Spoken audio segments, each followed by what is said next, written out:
अध्याय 2 धर्म और महिलाओं की अधीनता आत्मविश्वास और आत्मगौरव की पुस्तक में महिलाओं के लिए विशेष अध्याय क्यों। दुर्भाग्य से आज भी कई लोग हैं जो यह मानते हैं कि महिलाएं पुरुषों से हीन होती हैं और बाइबल ने उन्हें पुरुष के अधीन रहने का आदेश दिया है। इस पर विश्वास करते हुए कई महिलाओं ने जीवन में अपनी सच्ची योग्यता से कमतर जगह स्वीकार कर ली है और उनका आत्मगौरव कम है। ये और भी बड़ा मुद्दा बनता जा रहा है क्योंकि अब चर्च और सिनागोग बढ़ती संख्या में महिलाओं को पादरी और धर्मशास्त्री बना रहे हैं। एक महिला बुरी तरह परेशान हालत में मेरे पास आई। उसे दृढ़ विश्वास था कि उसे जीवन में पादरी बनने का आह्वान मिला था, लेकिन उसके पिता ने उसे बताया कि बाइबल महिला पादरियों का विरोध करती है। उन्होंने न्यू टेस्टामेंट की निम्न पंक्तियों को जागृत किया। अपनी महिलाओं चर्च में शांत रहने दें, क्योंकि उन्हें बोलने की अनुमति नहीं है, बल्कि वे आज्ञाकारिता के अधीन रहने के लिए आदेशित हैं, जैसा नियम भी कहता है। यदि वे कोई चीज़ सीखना चाहती हैं तो उन्हें अपने पति से घर पर पूछना चाहिए, क्योंकि चर्च में बोलना महिलाओं के लिए शर्मिंदगी भरा है। पिता ने बेटी को यही उदाहरण बताया। बाइबल की शाब्दिक व्याख्या ने महिलाओं को हजारों वर्षों से बंधन में रखा है। उसका पिता बाइबल को शब्दश ले रहा था, लेकिन बाइबल तो एक मनोवैज्ञानिक और आध्यात्मिक नाटक है जो इसके पाठकों की चेतना में मंचित होता है। बाइबल में मत संबंधी प्रश्नों के जवाब और धार्मिक अवधारणाएं नहीं हैं, इन्हें तो धर्मशास्त्रियों ने अपनी खुद की मानसिकता से निकालकर बनाया है। बाइबल में चर्च का मतलब कोई इमारत, धार्मिक पंथ या संप्रदाय नहीं है। चर्च शब्द का मतलब है एक्लेसिया या अपनी व्यक्तिपरक गहराइयों से बुद्धिमत्ता, सत्य और सौंदर्य का आह्वान करना या बाहर निकालना। इसे अपनी मानसिकता में आध्यात्मिक विचारों का संग्रह कहा जा सकता है। ईश्वर के चर्च में दाखिल होने के लिए इंसान को एक नया मानसिक नजरिया अपनाना चाहिए और यह एहसास करना चाहिए कि ईश्वर आत्मा है और आप उस आत्मा के साथ एक हैं। कई लोगों ने बाइबल को शब्दश पढ़ा है, इसलिए वे इसके भाव या सच्चे अर्थ को नहीं समझ पाए हैं। बाइबल की अलग अलग व्याख्याएं हैं, निश्चित पंथों और रूढ़ियों के ऐलान हैं, जो वर्तमान के असंख्य संप्रदायवादी समूहों या चर्चों का मुख्य कारण है। सच्चा चर्च आपके भीतर है और यह पंथों, धार्मिक कर्मकांडों, आकारों या रस्मों से नहीं बनता है। नहीं, यह संगमरमर या लकड़ी और पत्थर से बनता है। आपका हृदय, आपका व्यक्तिपरक स्वर, जीवित ईश्वर का मंदिर है, क्योंकि मैं हूँ। ईश्वर की उपस्थिति आपकी व्यक्तिपरक गहराइयों के भीतर वास करती है। आप में सत्य का भाव आपका मार्गदर्शन करेगा। केवल एक ही सत्य है, 2, 3 या 1000 नहीं, सिर्फ एक। केवल एक ही शक्ति है, मालिक, तुम्हारा ईश्वर एक मालिक है। एक उपस्थिति और एक शक्ति, 2 नहीं, 3 नहीं, 1000 नहीं। भीतर की आत्मा की ओर मुड़े, जो ईश्वर है, और प्रकाश व प्रेरणा मांगे। फिर सारे अलग अलग पंथ और रूढ़ियां गायब हो जाएंगी। तब आपको अपने भीतर सच्चा चर्च मिल जाएगा, ईश्वर की उपस्थिति। बाइबल में पुरुष और महिला आपके चेतन और अवचेतन मन की अंतरक्रिया का जिक्र करते हैं। वे बाइबल में ड्रेस और पैंट नहीं पहनते हैं, वे आपके चेतन और अवचेतन मन के मेल का प्रतिनिधित्व करते हैं। हम में से प्रत्येक के भीतर पुरुष भी है और महिला भी। महिला का मतलब है आपका अवचेतन मन, जहां ईश्वर की असीम प्रज्ञा और असीमित बुद्धिमत्ता वास करती है। इमर्सन कहते हैं कि असीमित मुस्कुराते हुए विश्राम में विराजमान है। दूसरे शब्दों में, ईश्वर आपकी व्यक्तिपरक गहराइयों में वास करता है। जब आप प्रेरणा या मार्गदर्शन के लिए प्रार्थना करते हैं या किसी विषय पर प्रकाश चाहते हैं, तो स्वाभाविक रूप से आप मौन, स्थिर और ग्रहणशील बन जाते हैं। इमर्सन ने कहा था, धीमी आवाज़ों पर कान लगाने पर आप ईश्वर की फुसफुसाहट सुनेंगे। जैसा आप जानते हैं, असीम प्रज्ञा की प्रकृति प्रतिक्रियाशीलता है।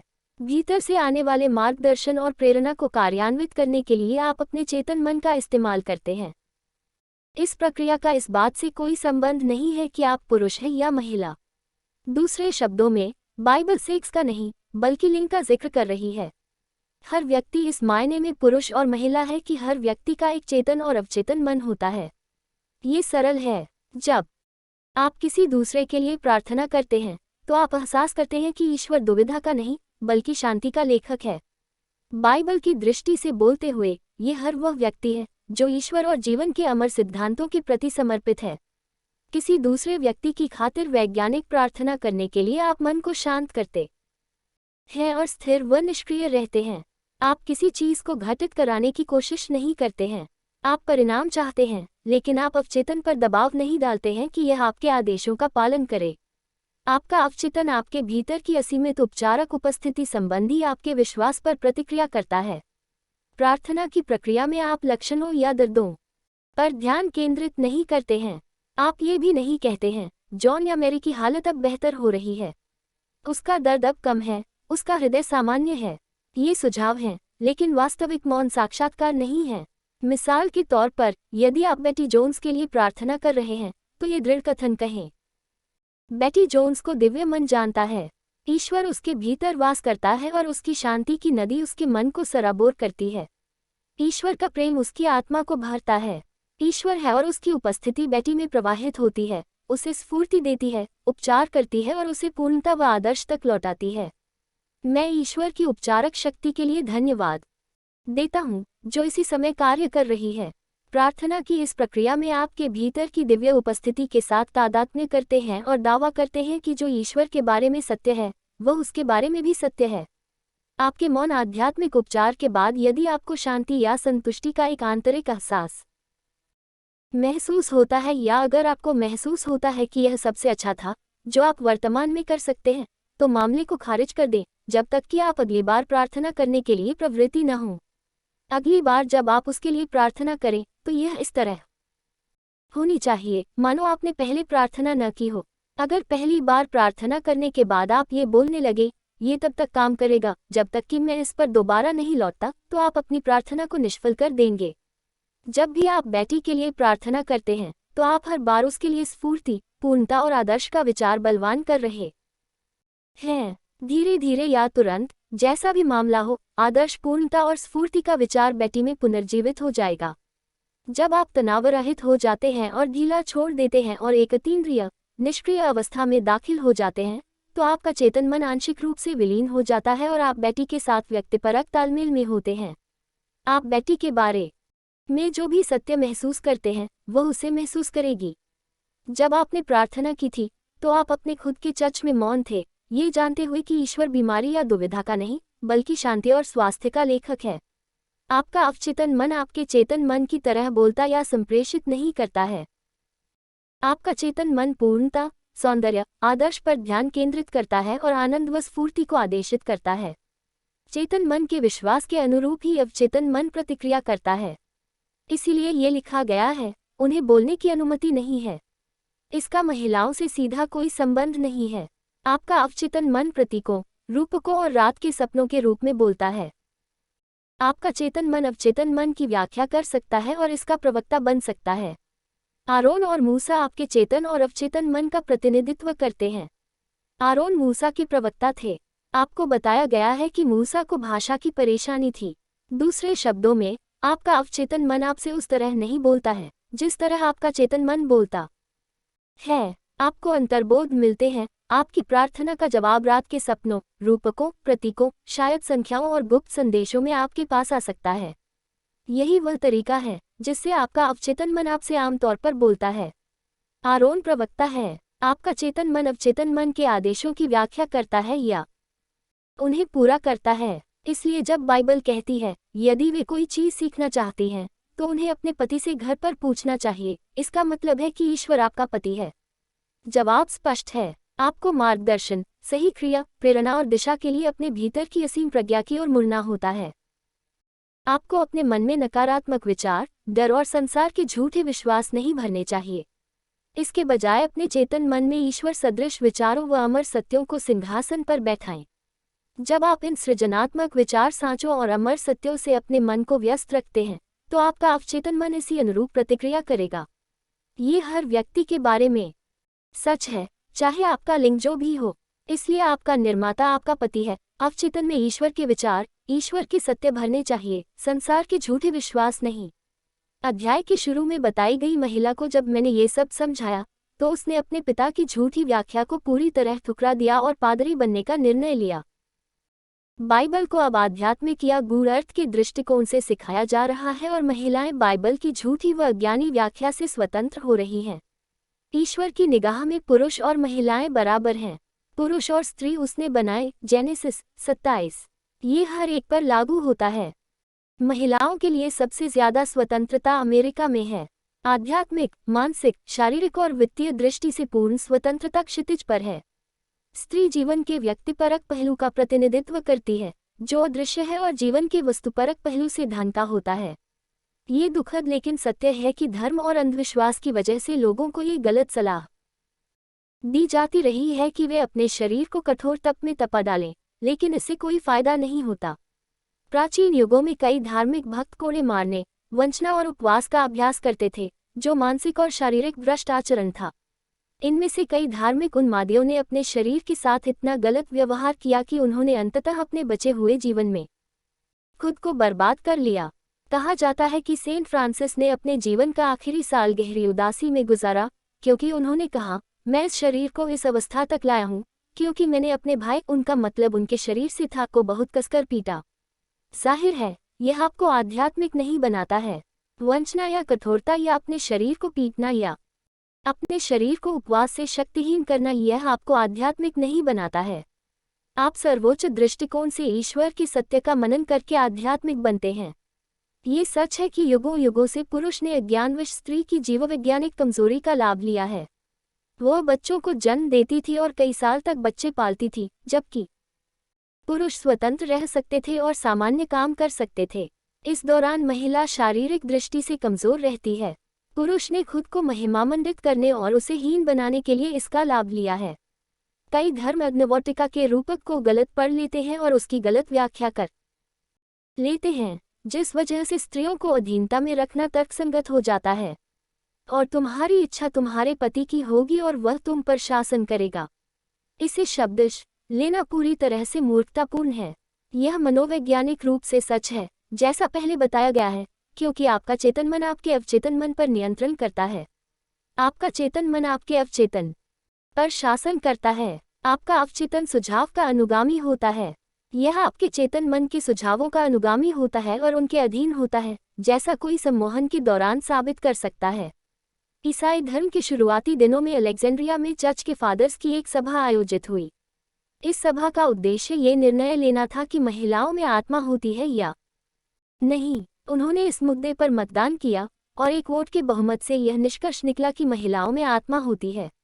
अब प्रोटेस्टेंट चर्च में महिलाएं पादरी बन रही हैं, लेकिन 847 में फिनीस पाकहर्स्ट क्विम्बी के शुरुआती दिनों के बाद से हमारे यहाँ unity, religious science, science of mind, divine science, church of truth और नव विचार क्षेत्र की सभी शाखाओं में महिला पादरी रही हैं। जाहिर है, महिलाएं नव विचार के क्षेत्र में प्रधान हैं। हाल में एपिस्कोपल चर्च में महिला पुजारियों को पादरी बनाया गया है। ये बस समय की ही बात है जब रोमन कैथोलिक चर्च में महिलाएं पादरी और बिशप होंगी। आज यहूदी धर्म समुदाय में महिला रब्बी हैं। आज की कई प्रोटेस्टेंट और रिफॉर्म पादरी पाठशालाओं में आधी से ज्यादा विद्यार्थी महिलाएं हैं। राजनीतिक क्षेत्र में महिलाएं Israel, great Britain, Philippines, Bharat और पाकिस्तान जैसे देशों की राष्ट्रपति या प्रधानमंत्री रह चुकी हैं। अमेरिका में कई राज्य हैं जहां महिला गवर्नर हैं। महिलाएं कई शहरों की मेयर हैं, सेनेटर और संसद सदस्य हैं, अदालतों की न्यायाधीश हैं, जिनमें सर्वोच्च न्यायालय भी शामिल है। ये बहुत संभव है कि भविष्य में किसी समय कोई महिला अमेरिका की राष्ट्रपति बन जाएगी। मध्य युग में ननों के धर्मसंघ में कई मशहूर मठाधीश रही थीं, जिनके अपने खुद के मठ थे और जो प्रबुद्ध व प्रेरित थीं। वास्तव में वे इतनी असाधारण दीप्तिमान बन गईं कि अपने युग के पुरुषों से ज्यादा जगमगाने लगीं। पुरुष डर गए और उन्होंने इन उत्कृष्ट व मशहूर आध्यात्मिक करियरों को शुरुआत में ही रोक दिया। वे प्रतिष्ठित विद्वान और असाधारण एग्जीक्यूटिव भी थीं, लेकिन उनके पुरुष सहकर्मियों ने उनके पर कतरने का फैसला किया। यदि इन पुरुषों को सत्य का पता होता तो वे आनंदित और बेहद खुश होते कि उनके धर्म समुदाय की सदस्य आगे, ऊपर और ईश्वर की ओर बढ़ रही है। किसी दूसरे को रोकना और बाधित करना अपनी खुद की प्रगति और तरक्की में अवरोध रखना है। जीव विज्ञानी और प्रकृति विज्ञानी हमें बताते हैं कि कोई भी पशु सहज बोध से जीते समय महिला से प्रधान नहीं होता है। हालांकि कई उदाहरण हैं जहां स्त्री पुरुष पर हावी रहती है। युगों युगों से पुरुष अपने मस्तिष्क का दुरुपयोग करके स्त्री पर हावी रहा है और उसने स्त्री की जीववैज्ञानिक भूमिका की वजह से उसका शोषण किया है। रूपकों को भिन्न स्तरों पर पढ़ा जा सकता है। सपनों की तरह कई की एक से अधिक व्याख्याएं होती हैं। आदम और हव्वा आपके चेतन और अवचेतन मन का प्रतिनिधित्व करते हैं।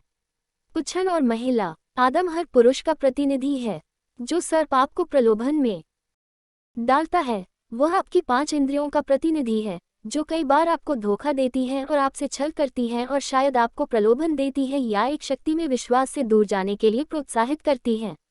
आपको अपनी 5 इंद्रियों के अधीन नहीं रहना चाहिए, जिनमें अलग अलग धारणाएं होती हैं, अच्छी और बुरी। 5 इंद्रियों का दिया ज्ञान आपके जीवन को संचालित करने के लिए पर्याप्त नहीं है, क्योंकि तब आप सभी तरह के झूठे ज्ञान, डर, शंकाओं तथा नकारात्मक सुझावों से भर जाते हैं। अग्निवोटिका कहानी के कई स्तर हैं, लेकिन वास्तव में देखा जाए तो आप खुद अग्निवोटिका हैं। 4 नदियां आपकी आध्यात्मिक, मानसिक, भावनात्मक और शारीरिक प्रकृतियों का प्रतिनिधित्व करती हैं। वे आपके शरीर की भी रूपक हैं, क्योंकि वे आपके शरीर के 4 द्रव तंत्रों का प्रतिनिधित्व करती हैं: सेरिब्रल स्पाइनल तंत्र, सहानुभूतिपूर्ण नव तंत्र, रक्त संचार तंत्र और आंत्र तंत्र।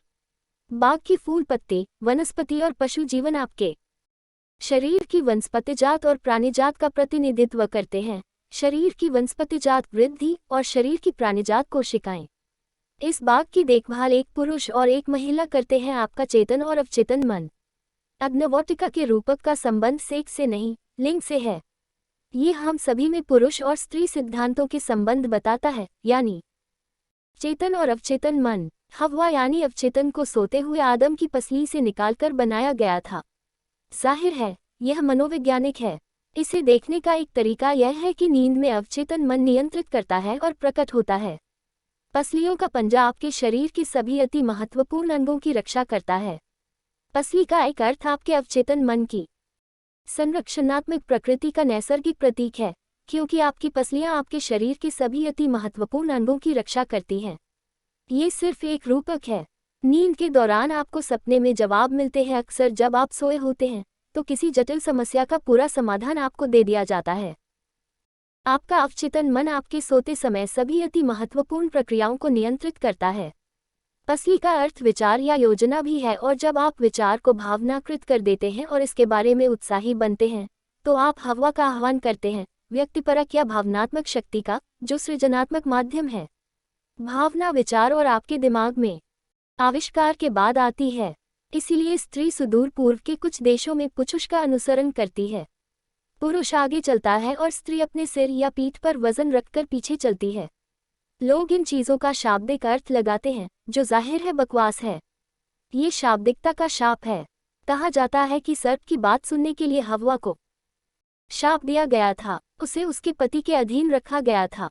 अवचेतन पति चेतन मन के अधीन होता है, न सिर्फ अच्छे के लिए बल्कि बुरे के लिए भी। सर्प की बात सुनना मूर्खतापूर्ण है, जिसका मतलब सरल भाषा में है विश्व के झूठे विश्वास, 5 इंद्रियों का मिथ्या प्रचार। सर्प जीवन सिद्धांत या ईश्वर का दूसरा नाम है, बस इसका मतलब है ईश्वर का विपरीत। जीवन, ईश्वर और सृष्टि की रुगन, मुड़ी-तुड़ी, विकृत अवधारणा। केवल एक ही शक्ति है। जब आप इस शक्ति का सृजनात्मक तरीके से, सौहार्दपूर्ण तरीके से और शांतिपूर्ण इस्तेमाल करते हैं तो लोग इसे ईश्वर, अल्लाह, ब्रह्म, स्वास्थ्य या खुशी कहते हैं।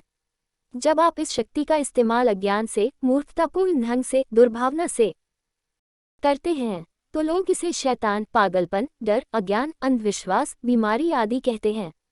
केवल एक ही शक्ति है। आप इसका इस्तेमाल कैसे करते हैं? अच्छाई और बुराई आपके खुद के मन में है। यह आपके खुद के विचार की गतिविधि है।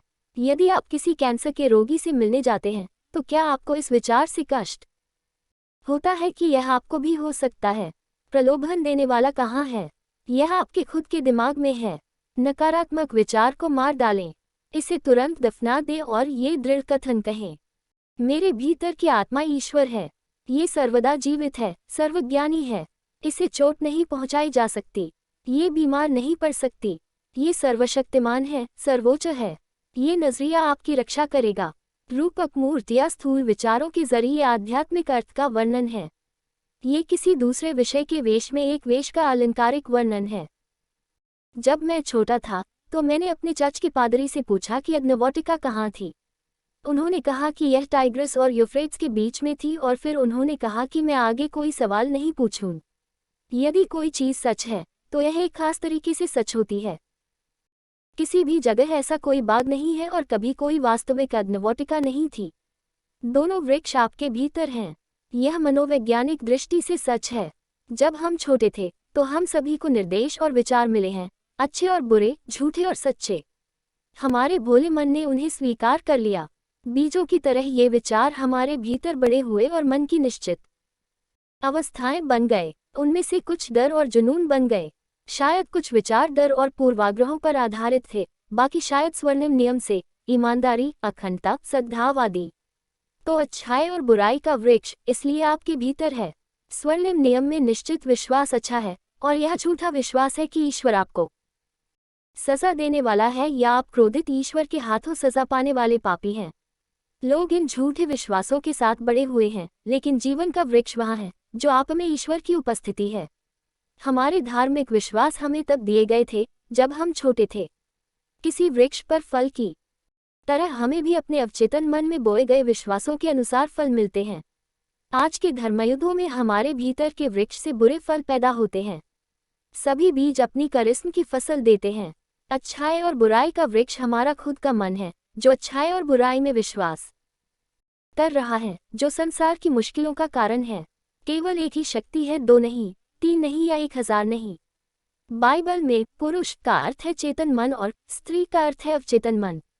जब बाइबल कहती है कि महिला को हर चीज में पुरुष के अधीन रहना चाहिए, तो इसका शाब्दिक अर्थ नहीं निकालें। अवचेतन मन चेतन मन की निष्ठापूर्वक सेवा करता है।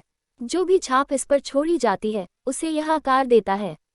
जो भी विचार भावना में किए जाते हैं और सच महसूस किए जाते हैं, वे अवचेतन मन पर अपनी छाप छोड़ देते हैं। अच्छी हो या बुरी, अवचेतन मन पर जो भी छाप छोड़ी जाती है, उसे यह आकार, कार्य, अनुभव और घटना के रूप में साकार कर देता है। अवचेतन मन मानसिक दबाव या शक्ति या बाध्यता पर प्रतिक्रिया नहीं करता है। यह आपके अनुनय, आपके एहसास, आपकी प्रेम प्रकृति, आपकी भावनात्मक प्रकृति पर प्रतिक्रिया करता है। आप चेतन मन में जिसे भी प्रमुखता से स्वीकार करते और विश्वास करते हैं, उसे आपका अवचेतन मन स्वीकार कर लेगा। यह आपके विश्वासों को स्वीकार करता है। यह उसे स्वीकार करता है जिस पर आप अपने चेतन, तार्किक मन में सच्चा यकीन करते हैं। आपका अवचेतन इसे साकार कर देगा। आपको बताया गया है, पति पत्नी का मुखिया होता है। देखिए, ये स्त्री पुरुषों के संबंध के बारे में शब्दश सच नहीं है, लेकिन ये चेतन और अवचेतन मन के बारे में सच है, जो हर एक के भीतर पुरुष और स्त्री पहलू हैं। जब बाइबल कहती है कि जो अपनी पत्नी से प्रेम करता है, वह खुद से प्रेम करता है और वे दोनों एक ही मांस बन जाएंगे, तो यह आपकी खुद की चेतना का रहस्य है, आपके भीतर के पुरुष और स्त्री सिद्धांत। जब आपका चेतन और अवचेतन किसी चीज पर सहमत हो जाते हैं, तो आपकी प्रार्थना का हमेशा जवाब मिलता है। दोनों पृथ्वी की किसी भी चीज पर सहमत होंगे, तो उसे मेरे पिता द्वारा स्थापित कर दिया जाएगा, जो कि स्वर्ग में है। यदि आपका चेतन और अवचेतन मन सौहार्द, समृद्ध, सफलता और उपलब्धि पर सहमत हैं, तो इसे साकार होना होगा, क्योंकि आप एक नियम पर चल रहे हैं। चूंकि आपके चेतन या अवचेतन मन में कोई युद्ध नहीं है, इसलिए आपको अपनी प्रार्थना का सफल जवाब मिलेगा। चेतन मन पुरुष पहलू है और यह अवचेतन मन या स्त्रीलिंग पर प्रधानता रखता है। वह बनने की भावना लाएं जो आप बनना चाहते हैं और आप वह बन जाएंगे। प्रकाश में चले कि यह ऐसा ही है। बाइबल पुरुष और महिला सिद्धांत की अंतर्क्रिया के बारे में बात कर रही है। उन दिनों चेतन और अवचेतन मन या व्यक्तिपरक मन या वस्तुपरक मन जैसी शब्दावली नहीं थी। ये तो आधुनिक युग में उत्पन्न हुई हैं। जब मन के ये दो पहलू सामंजस्य और शांति में काम करते हैं, एकमत में काम करते हैं, तो इस मेल से स्वास्थ्य, दौलत, खुशी और सच्ची अभिव्यक्ति का फल मिलता है। पुरुषों और महिलाओं में पुरुष और स्त्री सिद्धांत की असामंजस्यपूर्ण अंतर्क्रिया संसार के तमाम दुखों और कष्ट का कारण है। इसलिए उन चीज़ों के बारे में सोचें जो भी चीज़ें सच्ची हैं, जो भी चीज़ें न्यायपूर्ण हैं, जो भी चीज़ें प्यारी हैं और जो भी चीज़ें अच्छी हैं। दिन भर इन्हीं चीज़ों पर सोचें। बाइबल में विवाह आपके विचार और भावना का मेल है। जब ये दोनों एक होते हैं और सृजनात्मक होते हैं, तो इस मेल से एक संतति होती है। यदि आपके विचार ईश्वर सदृश हैं, आपकी भावनाएं आपके विचार से उत्पन्न हो रही हैं, तो आपका हृदय ईश्वर के प्रेम का प्याला होगा। बाइबल में सच्चा विवाह ईश्वर के साथ अपने एकत्व का एहसास है। उस मेल से आत्मा के सभी फल मिलते हैं: प्रेम, आनंद, शांति, समृद्धि, सुरक्षा, खुशी और स्फूर्ति। किसी पुरुष या महिला को सिर्फ शरीर के रूप में नहीं देखना चाहिए। आप एक मानसिक और आध्यात्मिक जीव हैं। आपका शरीर एक वाहन है और आपके विचारों, भावनाओं, कल्पनाओं तथा विश्वासों का चित्र है। आत्मा, चेतना, जागरूकता, मैं हूँ, जीवन सिद्धांत हर व्यक्ति की वास्तविकता है। इसे जीवित आत्मा सर्वशक्तिमान कहा जाता है। जब आप कहते हैं मैं हूँ, तो आप अपने भीतर ईश्वर की उपस्थिति और शक्ति की घोषणा कर रहे हैं। यह एक अनाम नाम है। इसका मतलब है अस्तित्व, जीवन, जागरूकता। बाइबल जीवन के आध्यात्मिक नियमों और सत्यों के बारे में काफी बात करती है। यह एक तरह से पुरुषों और महिलाओं के बारे में बात नहीं कर रही है। बाइबल मस्तिष्क की कार्यविधि जानती थी और यह उससे बहुत अच्छी तरह से परिचित थी, जिसे हम आज असामान्य मनोविज्ञान कहते हैं। लगभग 300 साल तक ईसाई धर्म के शुरुआती शिक्षकों और लीडरों ने महान काम किए, जिनमें चमत्कारी उपचार शामिल थे। वे सत्य के अग्निकुंड जैसे थे। आप सभी महान रोमन सम्राट कॉन्स्टेंटाइन का इतिहास जानते हैं, जिन्होंने शुरुआती चर्च को एक विशाल संगठन के रूप में व्यवस्थित किया। धार्मिक संस्कार, धार्मिक क्रियाएं, अनुष्ठान और शास्त्रगत नियम, रूढ़ियां और नियम स्थापित किए, जिनमें विश्वास किया जाए। यह बाहर तो विकास करता रहा, लेकिन अंदर धीरे धीरे मरने लगा। ये विश्व के सभी धर्मों के बारे में सच है। उनके पुजारी, पादरी और लीडर सारे वरदानों और समृद्धि के असली स्रोत को भूल गए। वे आकार, अनुष्ठान, तंत्र, पदक्रम पर ध्यान देने लगे और सृजनकर्ता के बजाय निर्मित चीज की आराधना करने लगे। हमेशा प्रकाश और सच्ची बुद्धिमत्ता के लिए अपने दिव्य केंद्र को देखें। यदि किसी व्यक्ति में बुद्धिमत्ता की कमी है, तो उसे ईश्वर से मांगना चाहिए, जो मुक्त हस्त से सभी को देता है और भर्त्सना नहीं करता। हमें बताया गया है कि सैमसन की शक्ति उसके बालों में थी। बाल दिव्य ऊर्जा के विचारों और प्रकटीकरण के प्रतिनिधि हैं, आपके मानसिक सांचे और नजरिए के। आपको इसे शाब्दिक अर्थ में नहीं लेना चाहिए। इसीलिए पुरुष के बाल छोटे काटे जाते हैं। इसे शाब्दिक अर्थ में नहीं लेना चाहिए, क्योंकि इसका आपके सिर के ऊपर के वास्तविक बालों से कोई संबंध नहीं है। पुरुष बाल काटता है, जिसका मतलब है कि वह सारे द्वेष, शत्रुता, घमंड, पूर्वाग्रह और वैर से मुक्ति पा लेता है। दिव्य प्रेम, क्षमा के भाव और अपने भीतर के ईश्वर को ऊपर उठाने के साथ तादात्म्य करने पर उसका सिर या उसका चेतन मन सचमुच खुला होता है, क्योंकि उसने सारे झूठे विश्वासों, घमंड और गर्व को हटा दिया है और अब वह प्रार्थना के लिए तैयार है। उसने असीमित के सामने खुद को विनम्र कर लिया है। वह ध्यान लगाने और आध्यात्मिक विकास करने के लिए तैयार हो चुका है। इसकी ओर प्रतीकात्मक और आध्यात्मिक दृष्टिकोण से देखें तो किसी पुरुष के लंबे बाल झूठी अवधारणाओं और झूठी रायों का संकेत देते हैं, जिनके साथ नकारात्मक भाव, बौद्धिक घमंड और अहंकार तथा सर्वज्ञानी नजरिया शामिल होता है। मेरे धर्म समुदाय की एक महिला ने मुझसे पूछा कि ऐसा क्यों था कि युगों युगों से महिलाओं को संपत्ति के रूप में देखा जाता था, पुरुष से हीन और उसके अधीन। उसने बताया कि पुराने यूरोप में उसकी महिला पूर्वज कमरे से बाहर चली जाती थी जब कोई पुरुष उसके पति से मिलने आता था। जैसा पहले बताया गया है, मनुष्य का अवचेतन मन चेतन मन के अधीन होता है। पुरुष यानी चेतन मन यानी बुद्धि प्रधान है। इसका बस ये अर्थ है कि आपके चेतन मन को चौखट का पहरेदार होना चाहिए और यह ध्यान रखना चाहिए कि कोई भी ऐसी चीज आपके अवचेतन मन में दाखिल न हो जो आपकी आत्मा को आनंद, आस्था, विश्वास, स्फूर्ति या उत्साह से न भरती हो। यदि आप किसी निर्माता को ईंटें रखते देखते हैं और एक ईंट दूसरी ईंट के नीचे होती है, तो दोनों ईंटों का महत्व समान होता है। यह आपके बनाए घर के बारे में भी सही है।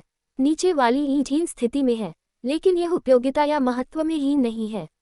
एक ईंट दूसरी ईंट से नीचे रखी गई है, बस इतनी सी बात है। ये किसी दूसरी ईंट जितनी ही महत्वपूर्ण है। यही आपके अवचेतन मन के साथ है, जिसे बाइबल में महिला कहा गया है। आपका चेतन मन आपके अवचेतन मन को नियंत्रित करता है, लेकिन दोनों अनिवार्य हैं, और अवचेतन मन आपके चेतन मन की सुझावों, आदतन सोच व छवियों का अनुगामी होता है। आपका अवचेतन मन आपके चेतन मन के प्रबल विचार पर प्रतिक्रिया करता है। हमारी एक रेडियो श्रोता एक बड़े कॉरपोरेशन में सेक्रेटरी है। वह रिटायर होने वाली है। उसने मुझे लिखकर बताया कि उसने मेरे दैनिक रेडियो प्रसारण में सुना था कि अगर आप अपनी तस्वीर किसी विमान या जहाज पर देखें, इसकी वास्तविकता को सचमुच महसूस करें। मिसाल के तौर पर, यदि आप किसी समुद्री जहाज पर यात्रा करना चाहते हो, तो आपको उस घटना की तस्वीर इसी समय देखनी चाहिए। यह महसूस करें कि आप डेक पर बैठकर तारों को देख रहे हैं, जहाज की चरमराहटों को सुन रहे हैं, नमकीन समुद्र की खुशबू ले रहे हैं, अपने चेहरे पर समुद्र की हवा महसूस कर रहे हैं और नीले समुद्र को निहार रहे हैं। उस दृश्य पर ध्यान केंद्रित करें और इसे पुनर्तः स्पष्ट और वास्तविक बना लें, ताकि जब आप ध्यान की अवधि के बाद अपनी आंखें खोलें, तो आप सचमुच चकित रह जाएं कि आप जहाज पर नहीं हैं। आपकी भावना इतनी सच्ची थी यह इस बात का अचूक संकेत है कि आपने इसे अपने अवचेतन मन में बैठा लिया है और यह घटित हो जाएगा। भले ही आपके पास उस यात्रा लायक पैसे न हो, लेकिन यदि आप यह विचार अपने अवचेतन में बैठाने में सफल हो जाते हैं, तो यह निश्चित रूप से ऐसे तरीके से साकार हो जाएगा जिसके बारे में आप कुछ नहीं जानते हैं। उसने इस तकनीक का अनुसरण किया और तीसरी रात को वह ये दृढ़कथन कहते हुए सो गई, यात्रा यात्रा यात्रा। जब वह अगली सुबह जागी तो उसके मन में इसके बारे में प्रार्थना करने की आगे कोई इच्छा नहीं थी, क्योंकि वह इस विचार को अपने अवचेतन मन में बैठाने में सफल हो गई थी। इसके बाद की घटना रोचक थी। वित्तीय सलाहकार से रिटायरमेंट लाभों पर चर्चा करते वक्त उसे पता चला कि वह अपने $4,000 के रिटायरमेंट अकाउंट के निवेशों को इस तरह व्यवस्थित कर सकती है ताकि वह 1 महीने की समुद्री यात्रा का आनंद ले सके। आपके विचार या मानसिक छवि को पालने का बाइबल में यही मतलब है। बच्चे को जन्म पुरुष नहीं, स्त्री देती है। वह यात्रा के बारे में सोचने लगी, दूसरे देशों के नक्शे लेकर आई और सारे विदेशी बंदरगाहों की यात्रा करने में रुचि लेने लगी। इस तरह उसने अपने अवचेतन मन की शक्ति को जागृत कर दिया, क्योंकि उसने भावना, रुचि और उत्साह को जागृत कर दिया था। फिर व्यक्तिपरक मन ने अपने खुद के तरीके से इसे साकार कर दिया। आपके भीतर का स्त्रैण तत्व हमेशा आपके भाव, आपकी भावना की प्रकृति और आपकी व्यक्तिपरकता का प्रतिनिधित्व करता है। पुरुष किसी महिला से सगाई करता है और यदि वह सफलतापूर्वक प्रेम जताता है, उससे प्रेम करता है, उसकी परवाह करता है और उसे बताता है कि वह कितनी तत्पर है और उसके प्रति वफादार बना रहता है, तो धीरे धीरे इसकी परिणति विवाह में हो है। प्रार्थना भी किसी महिला के सामने प्रेम जताने जैसी है, उसे बताकर कि आप उसे कितना प्रेम करते हैं, आप उसकी कितनी परवाह करते हैं, उसे तोहफे देकर और उसे उन्नत करके, उसे शुभकामना देकर और अपनी आंखों का तारा बनाकर आप इसे पोषण दे रहे हैं, कायम रख रहे हैं और प्रेम दे रहे हैं आपके मन का विचार। धीरे धीरे ये परासरण के जरिए आपके अवचेतन मन में धंस जाएगा और यह किसी बीज की तरह उग जाएगा। आपका इससे विवाह हो जाता है। आपकी प्रार्थना का जवाब संतान है। इसलिए प्राचीन लोगों ने प्रार्थना की प्रक्रिया को प्रणय निवेदन के बहुत समान पाया। जहाँ कोई पुरुष किसी महिला के सामने प्रणय निवेदन करता है, उसके प्रति वफादार रहता है और फिर इसकी परिणति विवाह में होती है। आपका अवचेतन मन आपके विचारों को नहीं चुनता है, ये काम तो आपके चेतन मन का है। आपका चेतन मन चुनने वाला, इच्छा करने वाला मन है। इसीलिए अवचेतन मन को अज्ञानी, तानाशाह, निरंकुश, घमंडी और स्वेच्छाचारी चेतन मन प्रदूषित कर सकता है। जब चेतन मन बुरे, शत्रुतापूर्ण, नफरत भरे और प्रतिशोधात्मक विचारों के रूप में गुंडों, हत्यारों और लुटेरों का स्वागत करता है, तो ये अवचेतन को प्रदूषित और दूषित कर देते हैं। इससे मन, शरीर व व्यवसाय के सभी तरह के रोग और विकार उत्पन्न हो जाते हैं। इस तरह का चेतन मन हर एक में हो सकता है, चाहे उसका लिंग जो भी हो। द्वेष या हिसाब बराबर करने की इच्छा में संलग्न होने पर आपका अवचेतन नकारात्मक और विनाशकारी अंदाज में प्रतिक्रिया करता है। मनोदयिक डॉक्टरों का आधुनिक शोध बताता है कि उन्हें कैंसर रोगियों में विध्वंसकारी भाव मिले। बेटर हेल्थ पत्रिका में निवारण पर एक लेख में ट्यूमर विशेषज्ञ डॉक्टर सिमोंटन बताते हैं, कैंसर रोगी के कुछ व्यक्तित्व लक्षण जिन्हें दूसरे वैज्ञानिकों ने गैर कैंसर रोगियों से बहुत भिन्न पाया है द्वेष रखने की प्रवृत्ति और शत्रुता व्यक्त करने की योग्यता में दुर्बलता, आत्मदया की प्रवृत्ति, सार्थक दीर्घकालीन संबंध बनाने और कायम रखने में मुश्किल, कमजोर आत्मछवि, साथ ही एक या दोनों अभिभावकों द्वारा बुनियादी अस्वीकृति का एहसास। फलस्वरूप यह व्यक्ति जीवन इतिहास का वह सांचा बना लेता है जो आमतौर पर कैंसर रोगियों में देखा जाता है। डॉक्टर सिमोंटन अपने लेख के उपरोक्त उद्धरण में बताते हैं कि नकारात्मक, विध्वंसकारी भावनाएं मानव शरीर में विनाशकारी रोग उत्पन्न कर सकती हैं। इसीलिए बाइबल कहती है कि महिला का सिर, आपका अवचेतन, दिव्य विचारों द्वारा शासित होना चाहिए, दिव्य प्रेम द्वारा पाला जाना चाहिए। ये शांति, सुरक्षा, स्वास्थ्य और समृद्धि की गारंटी देती है। महिला आपका अवचेतन की हिफाजत और रक्षा हमेशा आपके चेतन मन को करनी चाहिए। महिला पुरुष का सुख है। ग्लोरी शब्द ग्लोरे से आया है, यानी जो भी विचार सच्चे हैं, प्यारे हैं, उदात्त और ईश्वर सदृश हैं। ग्लो का अर्थ है उष्णता और प्रेम तथा रे शब्द का अर्थ है प्रकाश। जब आप उस पर ध्यान केंद्रित करते हैं जो सच्चा, प्यारा, उदात्त और ईश्वर सदृश है, तो वे आध्यात्मिक परासरण की प्रक्रिया से आपके अवचेतन मन में आने का रास्ता बना लेंगे।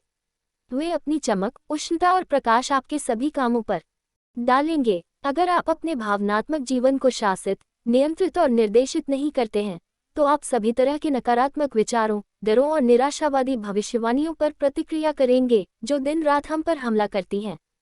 फिर ये अतार्किक भाव आपको नकारात्मक क्रिया और प्रतिक्रिया की ओर प्रेरित करेंगे और धकाएंगे। जब आप अपने मन के पलंग पर बुराई, नफरत, ईर्ष्या, द्वेष, शत्रुता या दुर्भाव के साथ सोते हैं, तो बाइबल की भाषा में आप व्यभिचार कर रहे हैं। इससे बुरी संतति का जन्म लेना तय है।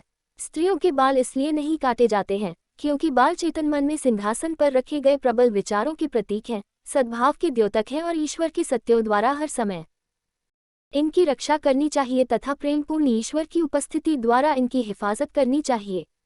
प्रतीकात्मक रूप से पुरुष के बाल छोटे करने चाहिए, जैसा पहले बताया गया है, इस अर्थ में कि उसकी बुद्धि पर ईश्वर की बुद्धिमत्ता का लेप हो और उसे सर्वोच्च दृष्टिकोण से ईश्वर के सत्यों पर मनन करना चाहिए। युगों युगों से पुरुषों ने अपने बाल लंबे और छोटे रखे हैं, लेकिन बाइबल आपके विचार जीवन, आपके मानसिक सांचों, आपसे निकलने वाले कंपनों और केंद्रित ध्यान के बारे में बात कर रही है। प्रतीकात्मक ढंग से और बाइबल की दृष्टि से बोलते हुए लंबे बाल किसी पुरुष के लिए गलत होंगे, क्योंकि इससे ये संकेत मिलेगा कि वह आध्यात्मिक तर्क द्वारा नहीं, नकारात्मक भावों और सामूहिक मन से प्रेरित है। इसी अनुसार महिला के बाल नहीं काटने चाहिए, जिसका मनोवैज्ञानिक और आध्यात्मिक संदर्भ में यह मतलब है कि उसका मन शांत नहीं है, कि उसके पास ईश्वर या ईश्वर सदृश विचार पति के रूप में नहीं है। दूसरे शब्दों में, अज्ञान, डर और अंधविश्वास उसे नियंत्रित कर रहे हैं और वह मुक्ति या सदाचार की पोशाक में नहीं है। जो महिला पोशाक में नहीं होती है, वह बाइबल और इसके आंतरिक अर्थ की रोशनी में अस्थिर, मनोरोगी, हर बहने वाली हवा के वशीभूत हो जाती है। ये कहने की जरूरत नहीं है कि आप पुरुष हो या महिला, आपको अपने बालों के संदर्भ में उपरोक्त बातों को शाब्दिक रूप से लेने की जरूरत नहीं है। चाहे बाल लंबे हों या छोटे, पुरुष ईश्वर सदृश इंसान बन सकता है। समस्या उसके बालों या सिर में नहीं है, बल्कि इसमें है कि वह मन के नियमों या आत्मा के तरीके का किस तरह इस्तेमाल करता है। अपना ध्यान ईश्वर और सारी अच्छी चीज़ों पर रखना सारी समस्याओं का जवाब है। फिर आप अपने लिए एक अद्भुत भविष्य की भविष्यवाणी कर रहे हैं, क्योंकि हमें बताया गया है कि जब आपकी निगाह ईश्वर पर टिकी होती है, तो आपकी राह में कोई बुराई नहीं आती है। चेतन मन को पवित्र बच्चे का मार्गदर्शक और संरक्षण देने वाला बनना चाहिए। वह बच्चा है आपके भीतर मौजूद ईश्वर की उपस्थिति व शक्ति की जागरूकता। आप अपने भीतर की दिव्य उपस्थिति, मैं हूँ, अपने भीतर की ईश्वरीय उपस्थिति के बारे में जागरूक बनते हैं, जिसे बाइबल में बच्चा कहा गया है। आध्यात्मिक विचार, अपने भीतर की उस शक्ति और उपस्थिति के प्रति आपकी जागृति। आपका विचार आपका चेतन मन है और आपकी भावना अवचेतन मन है। जब ये दोनों शांति और सौहार्द में एक होते हैं, तो आपकी प्रार्थना का जवाब मिल जाता है। इसे ईश्वर का कार्य कहा जाता है। आपका चेतन और अवचेतन जब किसी चीज पर एक होते हैं, तो एक बच्चा, एक अभिव्यक्ति, एक बेटा होता है जो अपने माता पिता का साक्षी है। दूसरे शब्दों में, आपकी प्रार्थना का जवाब। यह आपके चेतन और अवचेतन मन के मेल का साक्षी होता है। आपका मन इसी तरीके से काम करता है। इसका ज्ञान पवित्र संतति या बुद्धिमत्ता का आप में जन्म है। अपने चेतन और अवचेतन मन के बीच सौहार्दपूर्ण, समकालिक और सुखद संबंध का अभ्यास करें। फिर आप स्वास्थ्य, शांति, शक्ति और सुरक्षा पा लेंगे। अपने मन में सही विचार को सिंहासन पर बैठाएं। फिर आप अपने हृदय में सच्ची भावना का अनुभव करेंगे। आपके विचार और भावना का मेल आप में विवाहित जोड़े का प्रतिनिधित्व करता है। जब वे एक हो जाते हैं, तो तीसरा तत्व, शांति, ईश्वर प्रवेश करता है और आप सफल प्रार्थना के आनंद का अनुभव करते हैं। अपने हृदय को ईश्वर के प्रेम या उसके जन्म हेतु नांद के लिए प्याला बनने दें। फलस्वरूप आप संतान को व्यक्त करेंगे और पृथ्वी पर लाएंगे, जो ईश्वर या अच्छाई है। पृथ्वी का अर्थ है आपका शरीर, आपका माहौल, आपके जीवन के सभी पहलू। आपका चेतन मन, जिसे पति कहा जाता है, मोटर है। अवचेतन मन को इंजन के रूप में देखा जा सकता है। आपको मोटर चालू करनी होगी और इंजन काम कर देगा। चेतन मन वह डायनेमो है जो अवचेतन की शक्ति को जगाता है। अपनी स्पष्ट इच्छा, विचार या छवि को ज्यादा गहरे मन तक पहुंचाने की दिशा में पहला कदम है तनाव रहित होना, ध्यान को गतिहीन करना, स्थिर और शांत बनना। मन का ये शांत, तनाव रहित, प्रशांत नजरिया बाहरी चीजों और झूठे विचारों को मन में आने से रोकता है, ताकि वे आपके आदर्श चित्र के मानसिक अवशोषण में हस्तक्षेप नहीं करें। यही नहीं, मन के इस शांत, निष्क्रिय, ग्रहणशील नजरिए में न्यूनतम प्रयास की आवश्यकता होती है। आपके भीतर एक 45, 24,203 है। ये व्यक्तिपरक शक्ति है। इसी समय इस बात पर विश्वास कर लें कि आपके एक शक्ति है जो आपके सामने वो प्रकट करने में सक्षम है जिसकी आप कल्पना करते हैं और जिसे आप सच महसूस करते हैं। दिवा स्वप्न देखकर आलस में बैठने और सिर्फ मनचाही चीजों की कल्पना करने से ही वे आपकी ओर आकर्षित नहीं होंगी। आपको ये जान लेना चाहिए और विश्वास करना चाहिए कि आप मन के एक नियम को संचालित कर रहे हैं। ईश्वर की दी हुई अपनी शक्ति पर विश्वास करें और आप जिस चीज को चाहते हैं उसे प्रकट करने के लिए अपने मन का सृजनात्मक इस्तेमाल करें। जान लें कि आप क्या चाहते हैं। अवचेतन मन विचार को आगे बढ़ाएगा। यह आपके भीतर की स्त्री है। ये सृजनात्मक शक्ति है। इसे माँ कहा जाता है, इसे गर्भ कहा जाता है, इसे पत्नी कहा जाता है, इसे कई नामों से पुकारा जाता है, लेकिन यही सृजनात्मक शक्ति है। आपके भीतर इस बात का एक निश्चित स्पष्ट तस्वीर है कि आप क्या हासिल करना चाहते हैं। अपनी इच्छा पूरी होने की स्पष्टता से कल्पना करें। तब आप अपने अवचेतन मन को काम करने के लिए कोई निश्चित चीज दे रहे हैं। अवचेतन मन वह फिल्म है जिस पर तस्वीर छपती है। अवचेतन तस्वीर को विकसित करता है और ठोस वस्तु के आकार में उसे आपकी ओर भेज देता है। कैमरा आप हैं जो एकाग्रचित ध्यान के जरिए अपनी इच्छा के पूरे होने की चेतन कल्पना कर रहे हैं। जब आप ये काम तनावरहित प्रसन्न मनोदशा में करते हैं तो तस्वीर अवचेतन मन की संवेदनशील फिल्म पर छप जाती है। आपको समय की भी जरूरत होती है, शायद 2-3 मिनट या इससे ज्यादा समय, जो आपके स्वभाव, भावना और समझ पर निर्भर करता है। महत्वपूर्ण चीज ये याद रखना है कि समय उतना अहम नहीं है जितना कि आपके मन या सोच की गुणवत्ता या भावना या आस्था की आपकी मात्रा। आमतौर पर आपका ध्यान जितना ज्यादा एकाग्र होता है और आप जितने ज्यादा तल्लीन होते हैं और समय जितना ज्यादा लगता है, आपकी प्रार्थना का जवाब उतना ही ज्यादा आदर्श होता है। यकीन करें कि आपको मिल गया है और आपको मिल जाएगा। जो भी चीजें तुम प्रार्थना में मांगोगे, यकीन करो कि तुम्हें वे मिल गई हैं और तुम उन्हें पालोगे। विश्वास करना इसके होने की अवस्था में जीना है। ये ईश्वर के सत्यों के प्रति सजीव होना, किसी चीज को सच के रूप में स्वीकार करना है या इसके होने की अवस्था में रहना है। जब आप अपनी मनोदशा, अपनी भावना को कायम रखते हैं तो आप सफल प्रार्थना का आनंद अनुभव करेंगे। इस तथ्य को स्वीकार करें कि आपके पास आंतरिक सृजनात्मक शक्ति है। इसे सकारात्मक विश्वास बनने दें। यह असीमित शक्ति आपके विचार पर प्रतिक्रिया करती है। इस सिद्धांत को जानने, समझने और अमल करने से शंका, डर और चिंता धीरे धीरे गायब हो जाते हैं। याद रखें, ज्यादा गहरा मन आपके विचार पर प्रतिक्रिया करता है। आपके ज्यादा गहरे मन ने आपकी आदतन सोच और छवियों को दिन में 24 घंटे उत्पन्न किया है। यही इस कहावत का अर्थ है, चलो हम इंसान को अपनी छवि के अनुसार और अपने जैसा बनाते हैं। आइए हम आपकी आदतन सोच और छवियों के आधार पर सारा प्रकटीकरण यानी आपका चेतन और अवचेतन मन करें। जीवन सिद्धांत को उस सांचे में प्रवाहित होने दें जो आपके आदतन विचारों और छवियों को ढालता है। तो अवचेतन मन, जिसे व्यक्तिपरक या ज्यादा गहरा मन कहा जाता है, इसकी अचेतन प्रज्ञा को सक्रिय कर देता है जो आपकी ओर उन परिस्थितियों को आकर्षित करती हैं जो आपकी सफलता के लिए आवश्यक हैं। आप जिस चीज को करने से प्रेम करते हैं उसे करने का खास ध्यान रखें। अगर आपको समझ में नहीं आ रहा हो कि यह क्या है, तो याद रखें कि आपके भीतर एक असीम प्रज्ञा है जो सिर्फ जवाब जानती है। कहें, असीम प्रज्ञा जीवन में मेरी सच्ची जगह मेरे सामने उजागर करती है कि मैं कहाँ क्या कर रहा हूँ, जिसे करने से मैं प्रेम करता हूँ, दिव्य रूप से प्रसन्न, दिव्य रूप से समृद्ध। मैं उस संकेत का अनुसरण करता हूँ जो मेरे चेतन, तर्कपूर्ण मन में स्पष्टता से आता है। जब आप ये करते हैं तो आपके चेतन मन में स्पष्ट जवाब आ जाएगा। इसे चूकना आपके लिए असंभव होगा। फिर आप उस संकेत का अनुसरण करते हैं जो आपके पास आता है। फिर आपको पता चलेगा कि आपके सभी तरीके सुखद हैं और आपके सभी मार्ग शांति से भरे हैं। सार बाइबल में पुरुष और महिला आपके चेतन और अवचेतन मन की अंतर्क्रिया का जिक्र करते हैं। वे बाइबल में ड्रेस और पैंट नहीं पहनते हैं।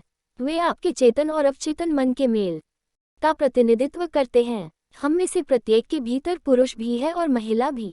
महिला का मतलब है आपका अवचेतन मन, जहां ईश्वर की असीम प्रज्ञा और असीमित बुद्धिमत्ता वास करती है। ईश्वर की निगाह में पुरुष और महिलाएं बराबर हैं। पुरुष और स्त्री उसने बनाए। आपको अपने मन में नकारात्मक विचार, डर और संसार के झूठे विश्वास नहीं भरने चाहिए। इसके बजाय अपने चेतन मन में ईश्वर सदृश विचारों व अमर सत्यों को सिंहासन पर बैठाएं। जब आप इन सृजनात्मक विचार सांचों और अमर सत्यों से अपने मन को व्यस्त रखते हैं, तो आपका अवचेतन मन इसी अनुरूप प्रतिक्रिया करेगा।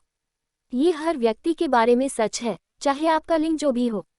इसलिए आपका निर्माता आपका पति है। अवचेतन में ईश्वर के विचार, ईश्वर के सत्य भरने चाहिए, संसार के झूठे विश्वास नहीं।